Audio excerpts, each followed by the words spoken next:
Oh my goodness me.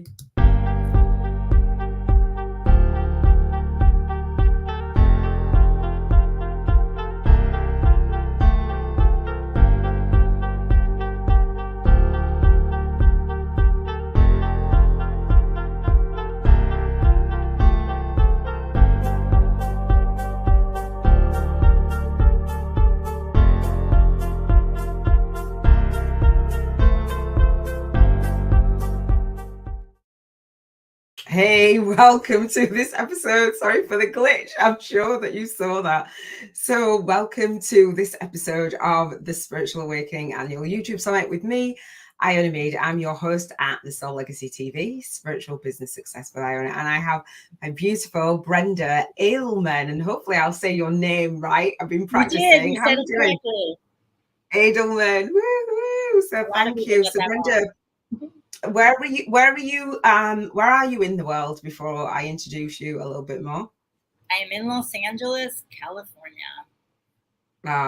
Thank you so much for coming to the show. So today we have been talking about spiritual awakening stories. So we're going to continue on that theme of sharing your spiritual awakening story. So thank you for being present. And so last but not least, in today's lineup for the summit, so we went live 9 a.m, 3 p.m, and 9 p.m. We're just a little bit later in the UK. So I really wanted to bring you in and just share. I know that you've been up to so much today with what you do in the world, with your taking the stage and all the things that you do. So everything that we share, and if you want to know more about Brenda, you'll see in the show notes in the description more about her bio. So what I will do is let you introduce yourself, what you've been doing today, and a little bit about what you do and how you serve people before we dive into your spiritual awakening story.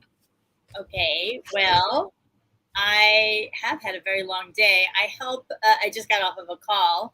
Yes. It's so funny. I don't know why this keeps coming in my head, but I'm going to say it. I'm Brenda Badenda, the Great Defender, which is actually a line from my show. I have a critically acclaimed one-woman show called My Brooklyn Hamlet, based on my life story. I also have a book based on my life story, which is called My Father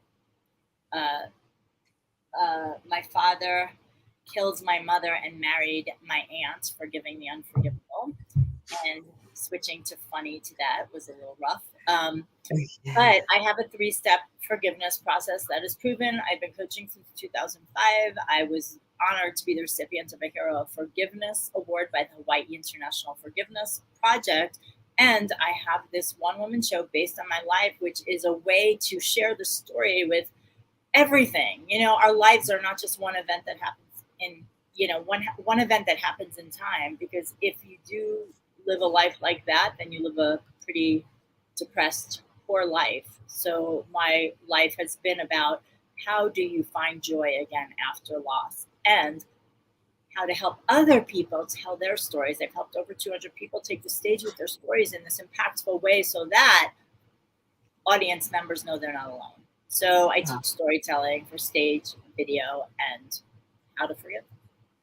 Thank you so much. And so I know it is late. It's late for both of us, but we both were committed to the time. We're like, we're just going to do it anyway. And that's one of the things that I love. I love the connection that I make with how I say joint vision partners, somebody who has got a similar vision to make a difference in the world. And I love what you do. And I'm going to talk about just a little bit before we dive into your story, our connection and the work that you're doing. And I knew that you were doing your class on, taking the stage and telling your story and healing through story, which I really resonated with.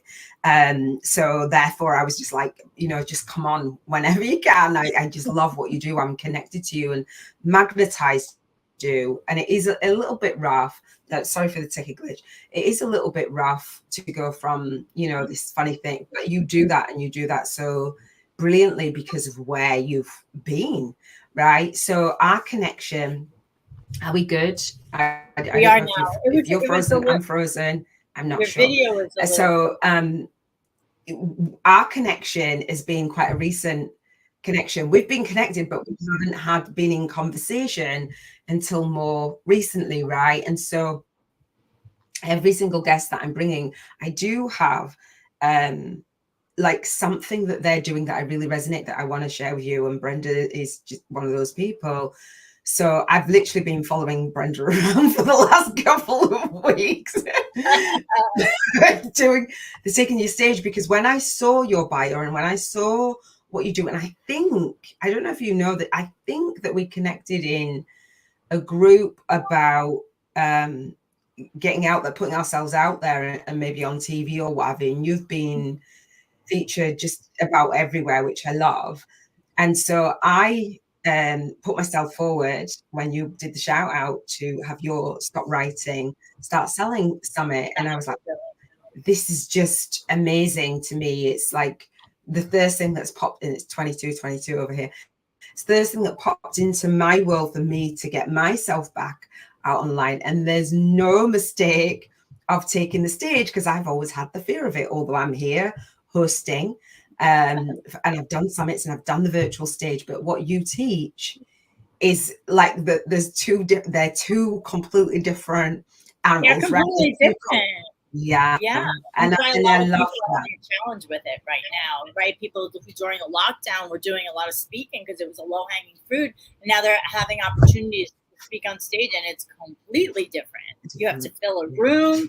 You have to use your gestures differently. You have to command the stage differently than a little box. Yeah. Yeah, I love that. I always want, when you step on stage, to make a difference. You can make a difference. Yeah. Yeah. And you help people to share their soul story. That's what got me as the founder of the Soul Legacy Academy. I'm like, anything that says soul in it, I'm in. So it's with that in mind, and with, being an award-winning actress and having so much experience for so many years, you do bring a gift to the Spiritual Awakening Annual YouTube Summit, because you've alchemized your gifts. And so I call it the Spiritual Alchemy Giveaway. But before we go there, take us back to, if you can remember, one of your first spiritual awakenings and how that unfolded. Like, paint the picture, because I know that you do that so well. And take us back with you. Like, what did it feel like? What was life like? How did it impact you? Yeah, life was pretty awful. It was, I think it was about a year. Well, there are a couple of things. I was not brought up religiously or spiritually at all. Very much a New Yorker through and through, as far as very heady and fast. And when my mom died, when she was killed by my dad, I swear I felt like God was with me.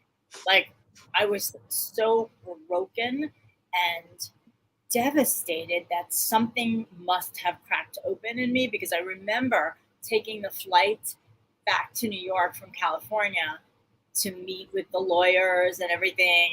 I remember literally counting the checkers on the rug, like just so in my head, and then looking out the window and feeling a presence with me. And it was just like I was okay.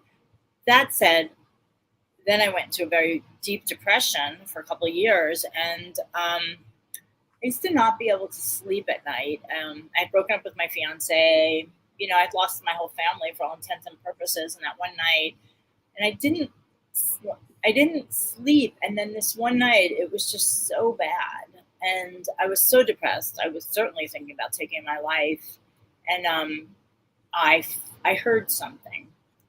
It was like I heard that everything was going to be okay. And I didn't know at the time if it was my mother, because I was very close with her, or if it was God. Like, to me, I could only sense it was my mother telling me this. And yet it was so much bigger. And then as I continued to be in the experience, I felt the white light, around me. I felt no boundaries within me or nothing. It was so incredibly expansive. And so, I had a direct experience. So from someone who didn't believe in God or something bigger or whatever presence, I had a direct experience, and that has been with me ever since, more so, more available at certain times than other times. Yeah, thank you for sharing that. And, I am sorry to hear the loss of your mom in such a tragic and traumatic way. And it is traumatic. And, you share that. For those of us, for the audience that don't know, like, how long ago was that 1995. experience? 1995. My So, mother was killed in 1995, so that experience was about a couple of years after that, probably. a couple of years after, and then you've gone through that. Was there any kind of opening before that, like where you had that spiritual awakening, or that was that moment where you're like, I know that there's something bigger than me? So so that was it. And so I when mean, you wait, I'm trying to think. The year after my mom died, I had an acting teacher that I had in New York who had become a healer, and right. she was living in San Diego. I was in LA at the time, and once a month I would go down and she would do body work on me. And I remember the first time she was doing some kind of body work, and my third eye opened, and I saw the indigo. I didn't know what the hell it was because I had not studied any of this, and I just remember it was like buzzing. It was so incredible. And so then that experience later on with the white light was after that. So probably she opened up my auras or whatever. Yeah. Yeah. I don't know why I intuitively asked that, because it's like, well, you've said that's that experience, and it's that connecting those I dots, so we actually so we actually understand, well, actually is there. I was committed to my healing and feeling better. And then Yeah. when that teacher was there, it felt like one of those synchronistic moments. Someone I really trusted that was tied to the acting had relocated where I relocated, and it was the whole start to me learning about my body wisdom, and then getting a master's in spiritual psychology.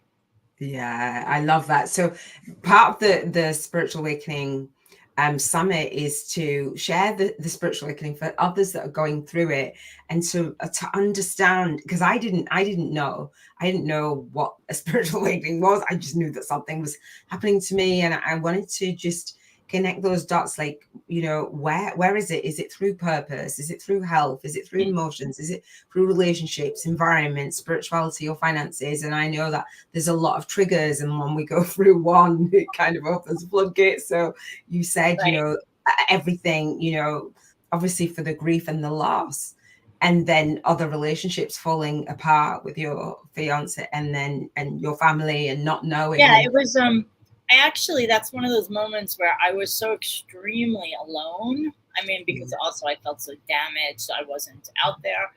And yet, even the relationships in my family that I was no longer, friendly with, and I felt so alone, like my brother and I, had falling out for 6 years.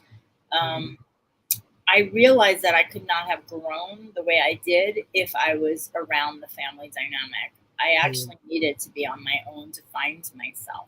yeah, thank you for sharing. And that's it. And sometimes, because I searched online, I was like, somebody help me make sense of this. And we turn to videos like these that are put out there, and other people sharing, and it's like, I feel lonely, I feel isolated, I don't know what's going on, and I want to share that. If you're in that, then it is okay. One, it's going to be okay. Like you've had that, it is going to be okay. And it's part of that process to heal and to grow and to go through it. So what did life look like? You said, it was horrible. I mean, it's unimaginable. And what you do bring is that essence, and you teach that essence of forgiveness. But what did life look like for you after that? So you said that, you didn't have the family around you for a long time. Yeah. What else? And you didn't have your fiance now. So what did life look like after that? How did you turn that around? After the first awakening? Well, I got guidance to write my story, but just in my journals at night, and I wrote tons of this very dark poetry that I had identified myself as like a nice woman. Like, who is this that's writing this dark stuff? But it really was my subconscious needing to get the anger out, needing to get all the stuff out. So I would read my work the next day, the poems, the writing. And I started to have a lot of compassion for myself, because I feel like up until that point, it was always like, to survive, you just compartmentalize. Like, I got to go to the store today. I got to go do something. Let me just compartmentalize and just be a shell of myself. And instead, I had so much compassion for myself. And so I started loving myself more. And then I was guided to write one of inner guidance, write one of my poems into a scene for my acting class. So I got back into acting class, and it was an exercise called a personal monologue, and it was about not hiding anymore, being yourself. And I was absolutely terrified to share on stage, because I had been hiding behind characters and everything and other scripts, and I had to do it. I just followed that inner guidance, and I did it. And what I got was a 10-minute standing ovation. And then people started sharing with me things that had happened in their life, that then they were looking at it differently, because it was amazing that people related and were actually healed. And because of that, that gave me the impetus to write my short piece into a full-length show, because I was already an actress, so that was like a natural next step for me. Yeah. So thank you. So you said that you escaped in the character. So life was like you went back into acting. Were you in acting when you were young? Like you used that as a tool? Because I was going to ask you what tools did you use? And you mentioned journaling, and I've personally heard you talk about that. And obviously for me, that's a really big one, journaling and just my mother got me into self-help when I was like 16. She dragged me to some kind of like conference, and then I did the forum or landmark education a few times. So I, learned all kinds of techniques before I even went to my master's program. And then I was an actress, but I in theater companies and stuff before then. I remember my mom took me to Broadway shows from the time I was like 3 years old. And I remember having this moment watching Fiddler on the Roof. And in Fiddler on the Roof, he has a lot of children. And there was one that was supposed to be like, I don't know, 17 or 14. And I remember going to the back door and meeting the actor. And the actor was like in our 30s. And it was this magical moment of like, how is that possible? You can be anything on stage. Yeah. So that was pretty incredible. So, but I was an actress. I mean, it was one of those moments when I started writing my show that I'm like, everything happens for things I can express myself, because before I even wrote my show, I was able to be angry on, through a character that it was appropriate for, even when I, Brenda, couldn't get in touch with my anger back then. Now I have no help. I love that. And I because in speaking and speaking it out, it's like, oh well, the acting was part of it, like you said, everything happens for a reason, and your mom took you into the self-development, and you were into the acting, and lo and behold, going through the master's degree in spiritual psychology, and continuing on the acting and using that as the message is like how profound and seemingly ironic, it's just sometimes we are souls having a human experience, and when in the human, expressing that anger and expressing those things, and we wonder like, how are we going to get through it? And we were talking just before we came on, it's like it's bigger than us, but how do you get to the point where you know that it's bigger than you? How do you get to the point where what you've brought to the summit is about forgiving? Like, for those who don't know your story, your father shooting your mother, and like it's a place where a lot of us wouldn't imagine. My life opened up when I forgave him. Like my life opened up when I forgave my father. Like I got my joy back. I got self-honor back. I loved myself. I loved other people. People loved me. But it was a matter of, I forgave him and I took him to court for wrongful death. So I didn't forgive him and say, hey, walk all over me. Oh, you're a narcissist, and a sociopath, but, just do it. People have this misunderstanding that forgiveness is not standing up for yourself. I was standing up for myself, but I was doing it from a place of self-honor and love for the essence of who my father is, not for what he did. But when I took him to court for wrongful death, he skipped town. I never saw him again. But I did it from self-honor. I didn't do it from revenge. And from that, everything opened up. I was able to, I've performed my show all over the world. I've, been married, created another family. It's like I went from not being able to trust myself to being able to trust myself wholeheartedly and raise my vibe and do the inner work so that the people around my life are high vibe too, right? I went from being a victim to my father, which basically is what happens. If I did not forgive him, it meant he took up real estate in my mind and my heart. And why would I do that? Like, forgiveness is for the person doing the work. I'm forgiving it for me. I agree. And still, when I first heard your story, I'm like, so what now? Forgive? Like, we know this, especially in the spiritual community. It's like, forget, and then certain things you're like, everything else but this, Exactly. And here's the thing, I could not, because there's a lot of spiritual bypass in spiritual communities too. It's like, well, of course I'm going to forgive because it's not going to bring my mother back. But that's spiritual bypass too. It's like I had to do the deep level of work. That's why I'm so grateful for the master's program. It's why I include so much healing work in what I do.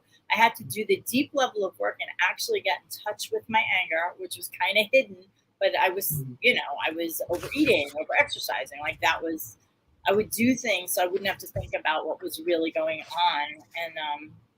And it was just, I forgot exactly what my line of thought there was, except that, I had to get in touch with my anger, because only when I did was I able to truly forgive him.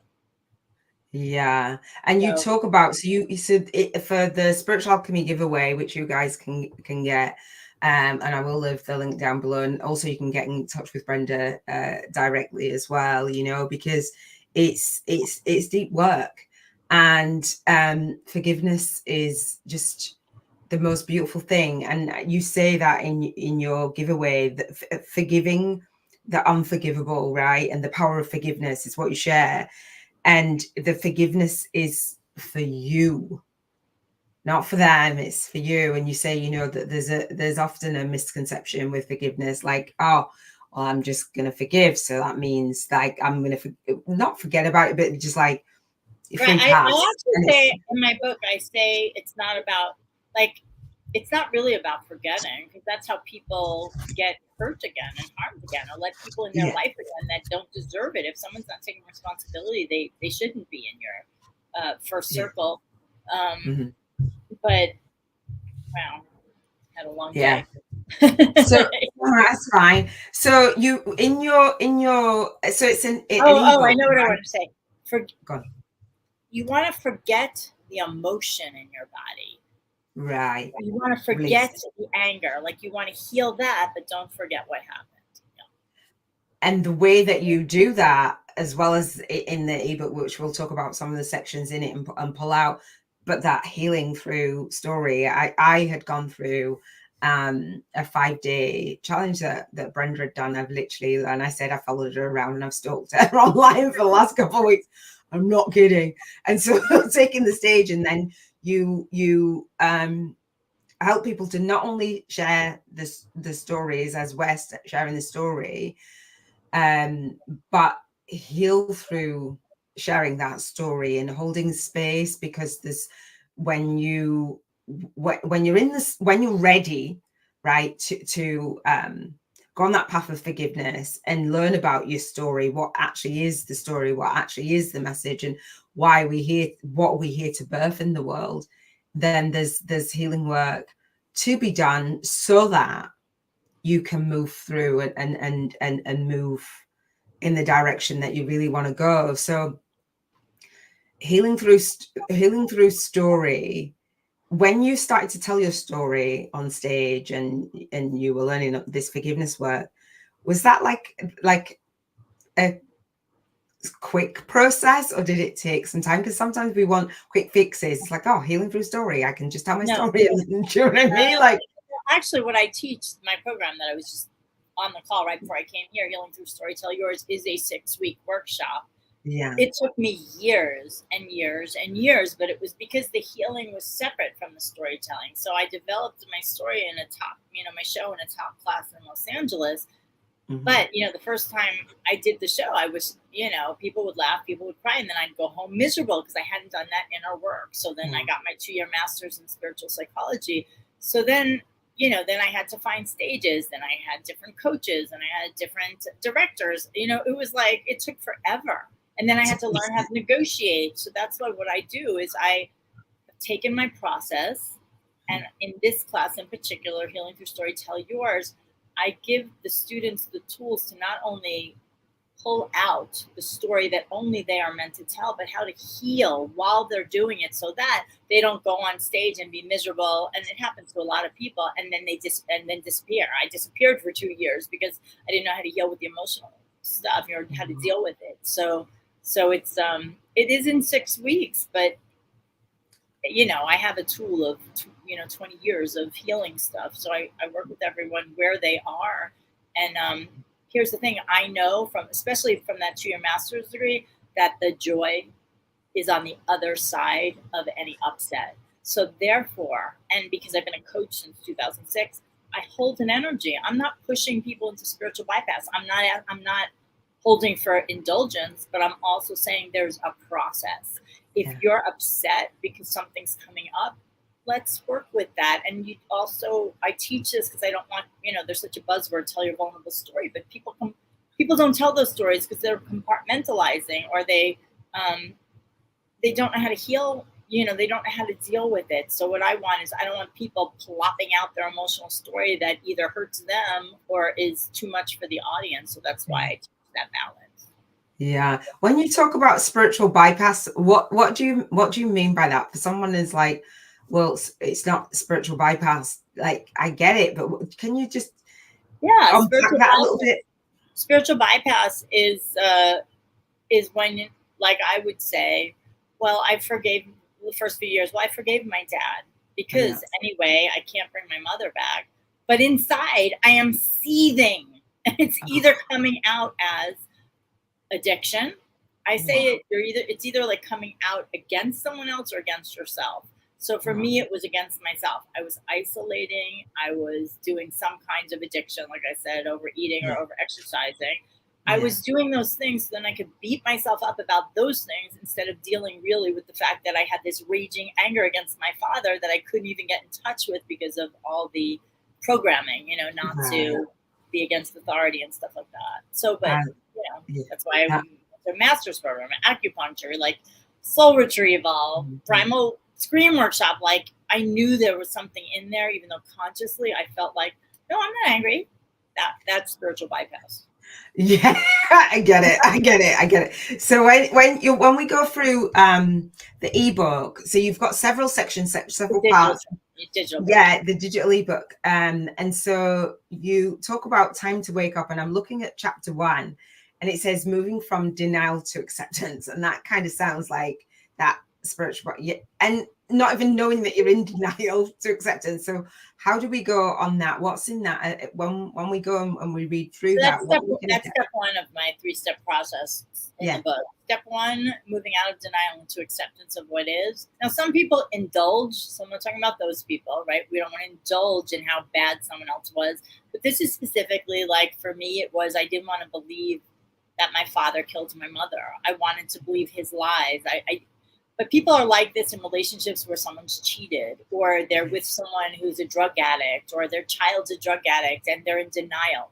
It's like you cannot heal until you look at what's really going on. That's what acceptance is. That's not spiritual bypass, because also in step 1 of my process is where you actually have to embrace being a victim, being angry, all those things fully, so they don't leak out into the rest of your life with the wrong person. Yeah. I'm gonna just hold it right there. So I want you to talk us through the other steps, if that's okay, in your process. So we've got Facebook user. So thank you. I wanted to give a shout out for those that are in the community. Please do invite others into the community, share this out. So I'm streaming through StreamYard onto my YouTube channel, and we'll be streaming and repurposing onto the podcast platforms. So when they're in the community, the way that it works, I can't see who it is, but if you want to leave your name, that's absolutely fine. And if you don't, that's okay too. But I just wanted to bring this into the conversation. So Yeah, this I have a rage. is, most people I knew have underlying rage. I wouldn't call it anger. And so, yeah, oh, it's Alice. Hey, love. Alice is in the house. Hey, beautiful. So Alice was on with us today. So welcome back. So you wouldn't call it anger. And so the difference between what I feel angry about something and underlying rage, for me, the words sound so different on that emotional scale. Either way, it's still at the lowest vibrations, and we want to raise our vibrational frequency, which is what we want to do when we're awake.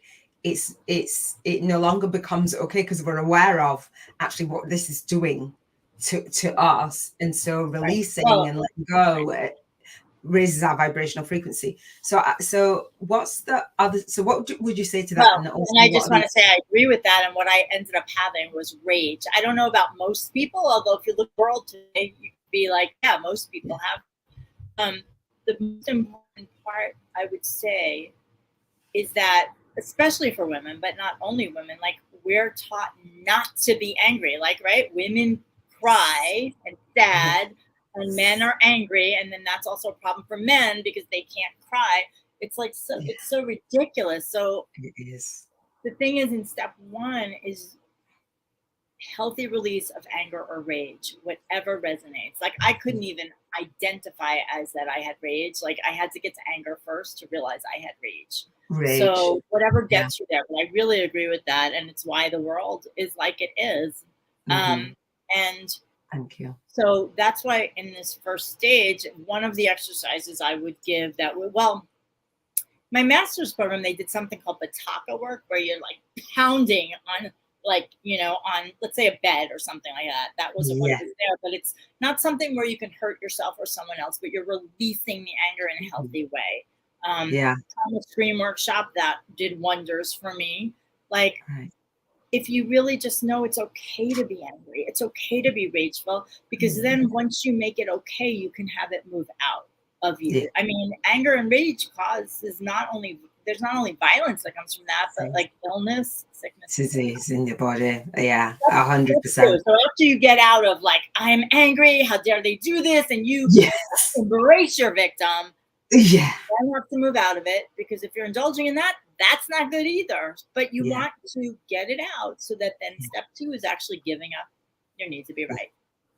So you have to actually, like, one of the exercises in the book for people who get the book, which is my gift, is, and some people, if you're not ready to do it yet, don't do it, but know that this is the progression that will make you feel better. It's for you, is putting yourself in the other person's shoes. So for example, and it's hard. And, I've worked with a lot of people who've had really, really terrible abuse. So I'm not saying you have to do this, and I'm not saying you have to go for that person, but there's probably something smaller that has happened to you along the way. But I look at not what was done or the personality, but like if I was doing that with my father, I would look at, and there's questions in the book, like, what was your childhood like? Was someone there caring for you? Like, it's about me, like being able to get some kind of compassion inside of me, having to do with the situation, not ever condoning. So that is giving up your need to be right. And a lot of people like me who have grown up in crazy households, I used to hang on to my righteousness like a badge of honor. I know that's not right. That's not right. And while you can use discernment, you always should. It's that energy of emotion. Once you release that, life can be much calmer and more peaceful. It's that. I hear that. I hear that. So Alice says it's same base energy, fear and guilt of fear.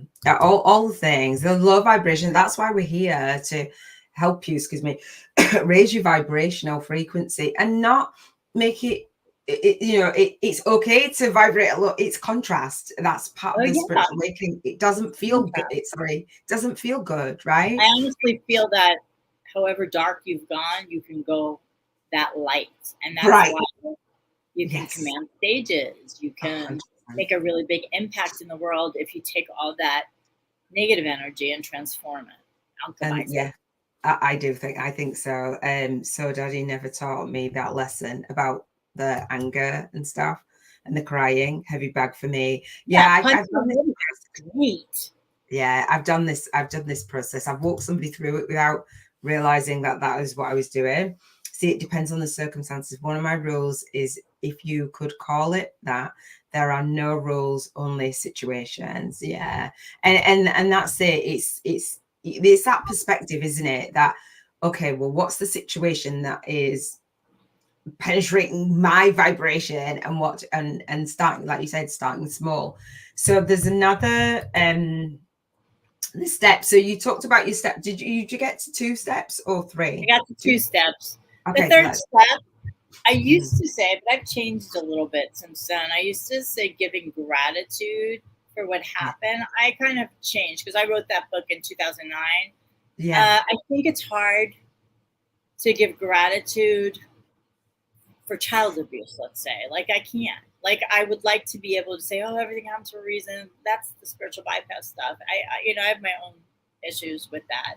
But what I will say, because I've worked with a lot of people who have been through that, yeah, unfortunately, is that it's more giving gratitude to yourself for your resilience and for the lessons. So yes, that's what you're grateful for. Not that it yeah, happened, no, but how strong have you become because you faced what you did and have gotten to the other side or are getting to the other side of it? How many people are you affecting because of your strength, you know? yeah. Yeah, I love that. And that forgiveness work is, that's why you're laying it out and saying, this is what my experience was. Everybody's experience, everybody's awakening, everybody's dark night of the soul is different. And so no matter what you've gone through, there are others around you that can support you if you're ready for that. We don't have to do it all alone. That's one of the biggest things for me, is like, I don't have to do it alone. I didn't have to do this alone. I don't have to speak about it alone. We can come together as a collective, because there are, like you've said, there are clients that have come to you, unfortunately, that have experienced certain things. And unfortunately, there's not just one person that's ever experienced that. And I Right. wish, Well, that's nobody the would whole thing. experience. And once they apply the healing tools and they can embody the strength of who they are now, it's so Yeah. beautiful. It is beautiful. So thank you for bringing that to and alchemizing it. Thank you for going through. I express gratitude for you, for your resilience, for you going through what you've gone through, and sharing it. It takes some work to do that, to be here on this Yes, it virtual does. stage. It takes that work. There isn't a bypass, there isn't a quick fix, but what it is that healing, and that light, as you said. You've gone through your awakenings, multiple, and used your tools and used your acting, brought all those things in, brought the masters in, brought all of the different elements. And I love that is what we do. We alchemize it by bringing in and mixing the package up, in terms of, this is our light work, this was my darkness, and this is my light work to be birthed in the world. And to share that is just absolutely incredible. And I really want to inspire more people who are going through that awakening to share their own story, but also, and share their story with you, and give the gifts in the world, because that's what we're here for. And when we're behind closed doors, not sharing our story, not healing through it, it's doing the world a disservice. It's doing yourself a disservice, I would say, and it's doing the world a Yeah. disservice, because that's what you're here for. And it's merging the paths of that understanding and that perspective, and letting go what is not serving you, that's holding you back behind closed doors, is what I would say. And I say that, and before we wrap up, and again, if you've got a spiritual awakening story to share, and you want the gifts, and you want to be in a like-minded community, that's why we have the Spiritual Ascension after show party on the third Thursday of the month, after we've gone live on the 2 middle Wednesdays of the month at 9 a.m, 3 p.m, and 9 p.m UK time. When you've watched the shows and you've been inspired, you've got the gifts, then you can come to the Spiritual Ascension after show. And I was smiling, because I know that Brenda's come on the first day, kicking off like season 1 of 7 seasons over the next 7 years, right? Building this. And I know I'm going to look back here and go, this is where it started, because it's not an accident that Brenda and I connected. I know that you're smiling, so you're like, I'm going to get my hands on you. So I will walk.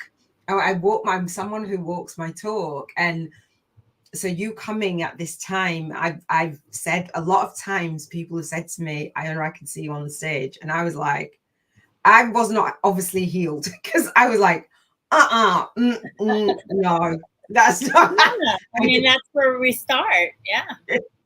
I'm not doing it. So, I got asked to speak on the stage for 3 times in a week. And I was like, years ago, and I was like, I didn't get back to any of those people. I apologize. I didn't get back to it. I didn't No say more no. of that. Now that you know me, no more of that. I just didn't do it. And then over the years, people said, and even recently, and when I was going through your challenge, Brenda, I was sharing the story of being guided to listen to a reading that was, I had my son, and my father came through, and he'd said, this was 2017. I hadn't listened to this reading for years.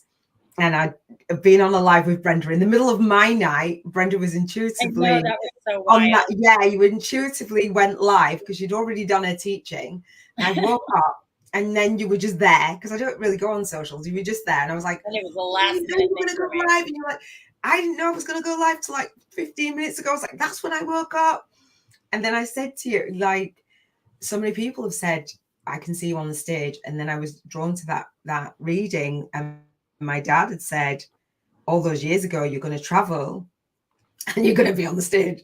And Brenda's like in my face right now, and I'm like, oh, this is it. But I love what you do, and for those who want to take the stage virtually as well through video, you share all of that, and telling our story is, I think, one of the most important things that we can do. I love it. I remember like every single one of my clients' stories. They're so powerful. So powerful.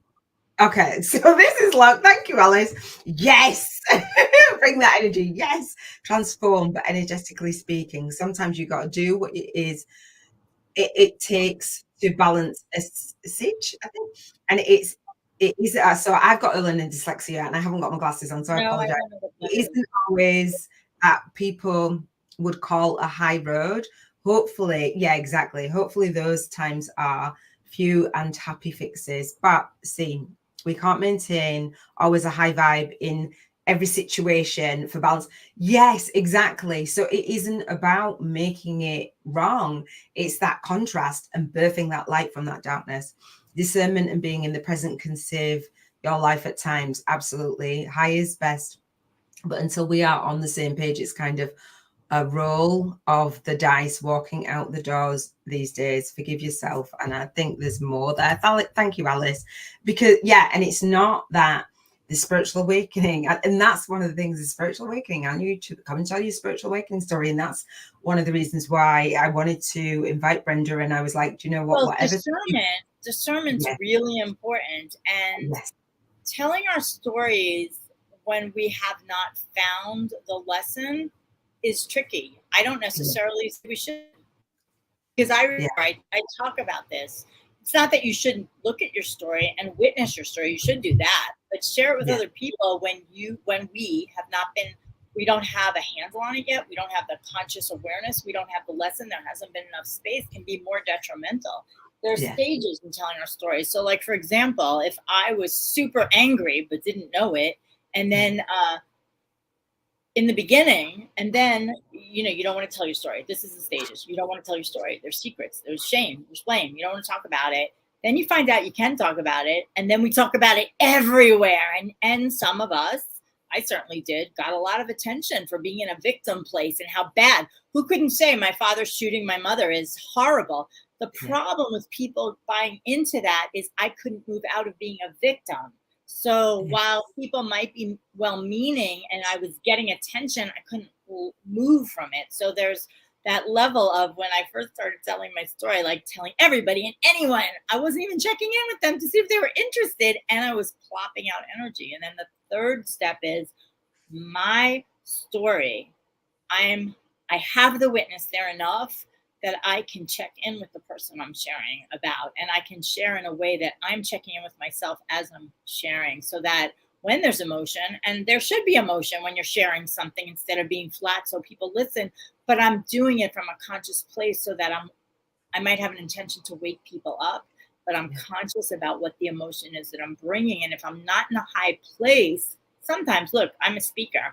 Sometimes I wasn't in a high place when I was telling my story on stage, and yet I had the skills from all the years of acting to be neutral so that I could tell the story in a way that wasn't me, Brenda, putting anything on it, if that makes sense. That's like an advanced. It does make sense. And you shared with us on the Take Stage Challenge and in your group the Unforgettable Speaker Society, right?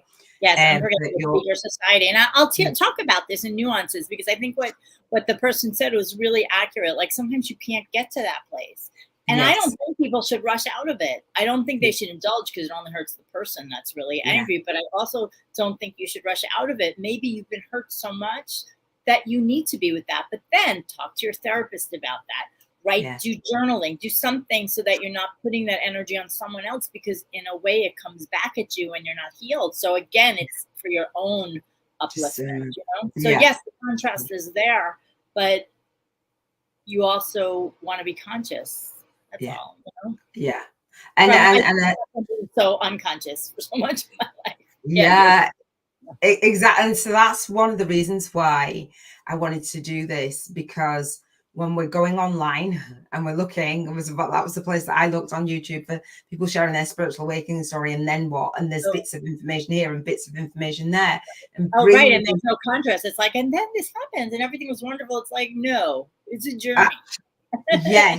And not being alone and understanding yourself and learning. And then that's why I'm bringing our guests. And I have on the screen the upgrade for the spiritual ascension after show party. And it is about, putting those tools in place so you can then ascend through from that darkness, going through that spiritual awakening, spiritual ascension, and spiritual alchemy. And it's that in that alchemy. And that's what Brenda's helping you to do, to alchemize that. It's not, well, I'm in the spiritual awakening stage. Boom.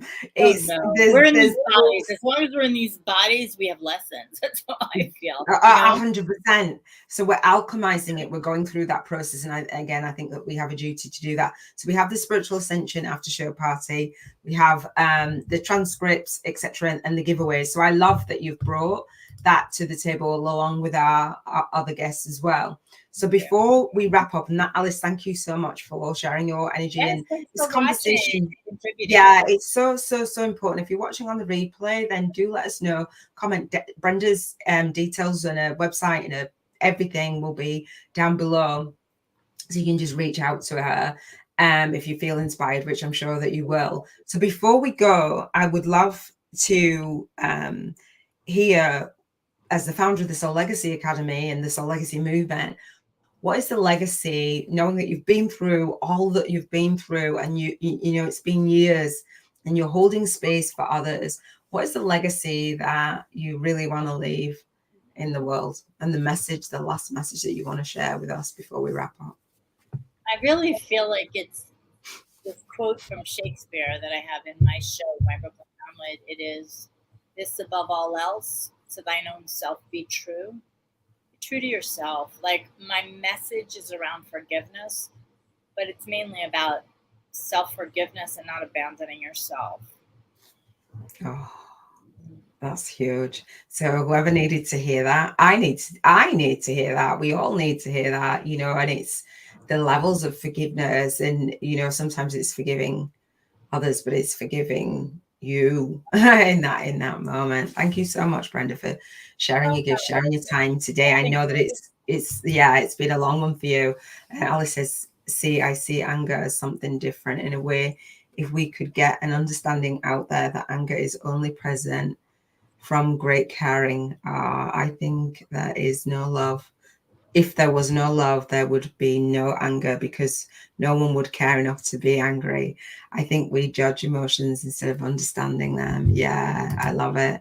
I love it. I do agree that we should understand them, but I don't necessarily agree with that anger just comes from love. I actually think it comes from a lack of love, lack of self-love usually. A lack of self-love, and that is that debate, and that, okay, well, what's our experience and what's our perspective? And for me, moving up the emotional scale is my primary thing. You know, I had a lot of losses, grief as well, and I wanted to be at love and joy and freedom. So no matter all of the emotions in between, we know where we want to go. We're regardless of the source. We know that we don't want to do it. And they shouldn't be judged, because also with anger is actually higher than like depression. Exactly. When you have anger, it means you actually there's hope that you can get that. Moving. Yeah, and it's never about judging them. That's the problem, that if we judge it, it stays usually in my experience. It's all we want to do is elevate or sit long enough, as you've said throughout this. Sometimes you just need to sit with it, and you do need to feel it, and you've asked that in your journaling, in your poetry, like it's not avoiding it, like you said, it's not avoiding it. Because if you say anger's bad, then you're not going to feel it, but that anger's still somewhere in there. It's like, no, it's embrace, but I say it's embrace it with love, like embrace that you are angry, or you got betrayed, or something happened, like, but that's why I say the answer is love. To me, I think so. Yeah, Ramona's here. So Ramona was on earlier. Hey, Ramona, how you doing? Yes, as well. It's like a ladder, anger, like love. It also grows. Yeah, thank you for that. Desire, the frequency. Ramona says, right, you are feeling something. That is awesome. Exactly. Anger, 150. Thank you. You want what? So this understanding is better. Thank you. So this is the space to share our experiences as a collective, and as a collective take responsibility for our moving up our own emotional vibrational scale. And that's something that I'm really passionate about, because I've had losses. I've been there where you're on the floor and you don't feel like you want to go on, and you've said that regardless of the source and what's happened, we want to have healing. And so this is the space, and other spaces obviously, but I really do want to create that safe and sacred space to be able to come together and talk about it and have a conversation. Because this is real. Like, it gets to me when, like, usually social media is like the highlights. You have no idea. Like, I teach storytellers. I know what's really going on. Like, you have no idea what people are going through, or what they've been through, and how courageous they are. Even in this moment, if they can't get on video, it's like, so what? They're so courageous about so many other things in their lives. And how many people that you've worked with and you've shared is hundreds, isn't it? Perspectives. Yeah, thank you. I think we all have a key. We all have a key to our door, and to unlock that door, it's just, it's amazing. Thank you so much for sharing this time with us. I'm going to let Brenda go because it's late for me. It's like after 11 o'clock for me, but I'm here for you guys, and it's been absolutely incredible. I knew it would. Thank you for being so open and vulnerable. Guys, thank you again. We will be back next Wednesday, 2 middle Wednesdays of the month. Binge watch Wednesdays, I say, binge watch the episodes, because that's what I do on YouTube. I binge watch everything, or binge listen to a podcast and stuff while you're walking, while you're doing what have you. Let us know how you find it, and then I shall see you for the next episode, bringing more soul-guided influencers to share their experiences with you. As Brenda, you've just been absolutely amazing. So Alice says, you're awesome. Ramona says, yes. And we'll speak to you soon. Mwah. Big love. Take care, everyone.